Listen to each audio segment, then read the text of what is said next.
I'm guessing you want to write more persuasive copy, right? But you might be struggling to find the right words to use. And maybe you've even looked back at your copy, feeling frustrated, stuck, trying to rack your brains and wondering, how the heck do I bloody make this more intriguing? But imagine you knew the exact words to say that even the biggest online marketers and gurus are using to persuade people through their copy so that you can too. Well, don't worry, because in the next few seconds, I'm going to hand you 6 persuasive phrases that you can start using today to be more persuasive in your copywriting. But you might be thinking, why the hell should I even believe you? Well, that's a fair question because we only just met. No, I didn't just pull these out of thin air or use ChatGPT. Even the biggest names that you might even know use these phrases in their copywriting over and over again. But how do I know? Because I've literally spent months being an absolute nerd, studying them and the words they use inside and out. And I literally just want to hand them over to you so you don't have to struggle writing persuasive copy anymore. By the way, this video is going to be pretty raw, so if you're not serious about this kind of stuff, then just click off this video. But I'm not going to waffle on anymore. Keep your ears and eyes open, get ready to take notes, and let's get into the 6 persuasive phrases. Okay, so phrase number 1. I want you to pay close attention because I am going to tell you why this phrase is powerful in a moment. But first, have you ever been in a situation where you've said these words to someone? I just couldn't see myself doing it. If you can't see yourself doing something, then the chances of you doing it is very low, right? But did you know that every decision is made at least twice? And the first decision is made hypothetically and the second decision is made in reality. Sounds weird, but I'm going to get onto it in a minute. For this to be solved, you first have to imagine yourself doing something. And that's exactly what this phrase is. The word is imagine. Now, if you're anything like me, I prefer to be taught visually because it's just easier to understand things. So people only make a decision based on literal images they see in their head. And if they see it in their minds, you can use this to influence them on their decisions. And that's why this word's powerful, because it's kind of like storytelling. By using the words just imagine causes the subconscious brain to kick into gear, and it can't help but open the mind to start listening and picture what is like basically being described. This is going to be weird, but just close your eyes for a second while I explain this example. Imagine this. One day you wake up, you hear constant dinging on your phone, you pick up your phone, and you see Stripe notifications pinging through one after the other. Now that's what life could be like in 6 months from now if you take the actions required and keep working towards your goals. Now, did you or did you not just imagine exactly what I said when I was explaining those examples? I literally use this word in all of my marketing, and I don't know if you know this, but I actually use this in the beginning of this video. And I don't know, what's even more funny about this is I actually tried to use it on my parents to try and persuade them to let me go to a different college because it's way better than going to my old school. Who knows if it worked, but just imagine how powerful this could be if you tried it. Okay, phrase number 2. How would it feel if? Now, pay close attention because this can be really good if you pair it with the first phrase that I just shared with you, because it just tops everything off. But here is why it works so well. It's a fact that people make decisions based off of emotion and then justify it with logic. You've probably heard this before. It's because people do not make a decision only based on logic. They make a decision based on emotions first. So you kind of have to get them in the emotional state first. Something has to feel right before it ever makes sense to go ahead and make a decision. I'm sure you may have heard that. It doesn't feel right to do something. Now, the phrase, how would it feel, is kind of close to imagine because it does put them in an emotional state, but this phrase it works better. For example, some examples, how would it feel if you lost everything? That would feel bad, right? Or how would it feel if 6 months from now you've achieved all your goals and finally living the life you've always dreamed of? Or even better, how would it feel if right now I gave you all your favorite foods and snacks? Now tell me, how do you feel after hearing all those examples? Probably not the first one, but the other one's excited, right? And that's the goal of this phrase. People feel excited when you tell them about the future. Like, it gives them a good reason to move forward or move away from something because it feels right. Okay, so phrase number 3. Now this is about to get a whole lot better, and I'll show you why in a few seconds. And this one phrase I used in one of my videos and it got over 8,000 views. So just listen to this. But what if I told you that there was a way to learn copywriting without having to pay thousands for a course? It's just that one phrase. I don't know if that was like the single reason why it did well, but that's the live example of me using this phrase and it worked so well. And if you don't know, the phrase is, what if I told you? Even the biggest and successful online gurus that you've probably heard of, like Charlie Morgan, use it in their ads currently today. Let me give you an example. In one of Charlie Morgan's hooks for one of his ads, it goes like this. What if I told you that you can sign 20 new high-ticket clients in the next 180 days on a complete pay-on-results basis using... He used what if I told you, but why does this specific word work so well?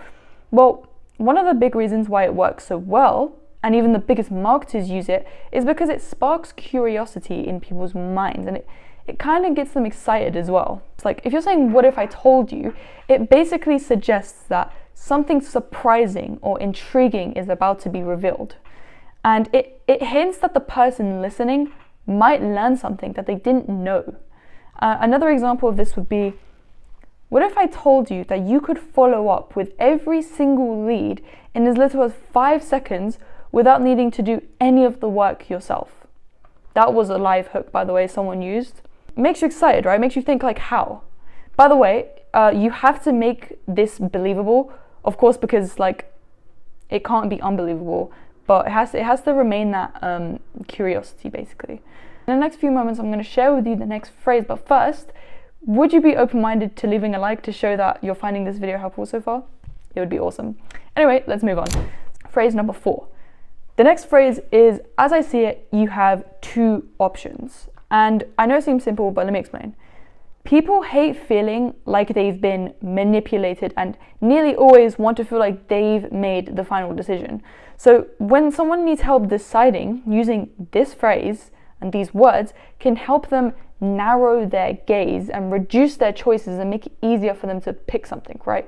Which is hopefully trying to get them to say yes to the thing you want them to say yes to, right? And this phrase helps them with that.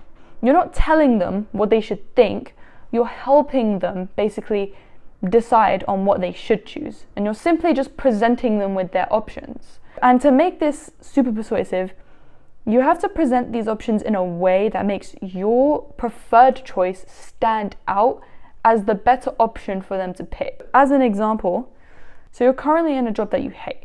You're not enjoying it as much, the hours are long, it's keeping you away from your family, and the money you earn is nowhere near of what you'd like to be making. As I see it, you have 2 options. First, you could do absolutely nothing, stay where you are right now, accept your current circumstances and suck it up, or you could give this a try, work it alongside what you're currently doing, and see how far you go. What's easier for you? Clearly, I think we can all tell what's the better option, right? You do have to be careful with this one, especially with the next few phrases that I'm going to share with you in the next few seconds, but just remember, you are not manipulating people here. You're simply helping them make a decision by presenting them with options. That's this one. So phrase number 5. Let me ask you a question real quick. Do you consider yourself to be an open-minded person? If I was to ask every one of you watching this video right now, if you considered yourselves as open-minded, I'm sure there's a 90% chance most of you would say, yes, you are. And same. You wouldn't like to admit that you're not open-minded, right? And just about everyone in the entire world thinks the exact same way. Because if you called someone closed-minded, there's almost a guarantee that you're going to get offended, right? Because if I said you guys are closed-minded, you're going to be like, hold on a second, the fuck? The 5th phrase is open-minded. Now, when you're introducing something like a new idea to someone or an alternative, using the words, how open-minded are you to doing XYZ, will naturally increase your chances of that person moving towards the thing that you're trying to get them to support, basically. As an example, how open-minded are you about increasing your monthly income? Or, how open-minded would you be to trying something new? Or even, how open-minded are you about giving these 6 phrases a try? I like to use it in my call to actions. It has to fit the moment though. Okay, the last phrase. Before I tell you the last phrase, which is phrase number 6, let me tell you a quick story. I'm the type of person who loves picking apart the words people use in their sales presentations. I know it's a bit nerdy, but I like figuring out how people use words to get people to say yes. There's this one marketer that I've been watching for a while now, and he's really, really, really good at what he does. One day I was listening to one of his webinars, and I was listening very closely, and there's this one phrase that he kept on using. And I noticed he was using it to handle objections in his sales presentations and trying to like re-engage people. Now I'm going to tell you what the phrase is and why it works so well in a second, but first, let me ask you a question. What's your favorite color? Do you see what I did there? I'll explain in a minute if you're confused, because I'm sure you are, but you probably stopped for a second and thought about what your favorite color is, right? I mean, if you feel like sharing, you can comment it if you want to. But the point is, this little phrase works so well. And the phrase is, let me ask you a question. It's a simple phrase, but here's why it works so well. It's not just about the question itself, but it's about getting you to stop, think, and listen. It basically makes the brain subconsciously open up to listening to what you're about to say, because whenever we're asked questions, our brain like automatically wants to give an answer. Like for one example, when I asked you a question about your favorite color, you can use this when you're trying to re-engage people, because obviously it makes people's minds go, oh my God, what's the question? So you can get them to repay attention. Or if you're trying to get someone to agree with you on something, then you can also use this as well. It kind of creates an open loop in a way, but yeah, so let me give you an example. You might be thinking that these phrases might not work for you. Well, let me ask you a question. You're still watching right now because I've intrigued you somehow, right? And I've also been using these words and phrases throughout the video too. So doesn't that also mean it could work for you when you're trying to intrigue your audience? It's also kind of like the phrase, just imagine, because it makes the person like want to stop, think, and listen to what you're going to say. So just remember, asking questions makes the brain open up to listening, and it also gets people's attention. Now, have you heard of the phrase, strike while the iron is hot? And by the way, this isn't one of the phrases, but it basically means don't let the iron go cold, otherwise it's harder to strike. And my point is, now is the best time to use these 5 phrases while they're still fresh and hot in your mind. So make sure you use them in your copywriting, your marketing, or your conversations, or whatever it is. Put them into practice. Just one more thing before you go. As I said in the beginning, I'm going to be giving you a little bonus to help you out even further. Hold on a second, let me go get the bonus for you. So the bonus is here. The legend Phil M. Jones has a book called Exactly What to Say, and there's like 22 phrases in this book for you to find out. And if you want to read the book, there's a link in my description. It's an awesome book. But with that being said, if you're new here, I'm glad to have you on the journey. You can subscribe if you want to, and I'll see you in my next video.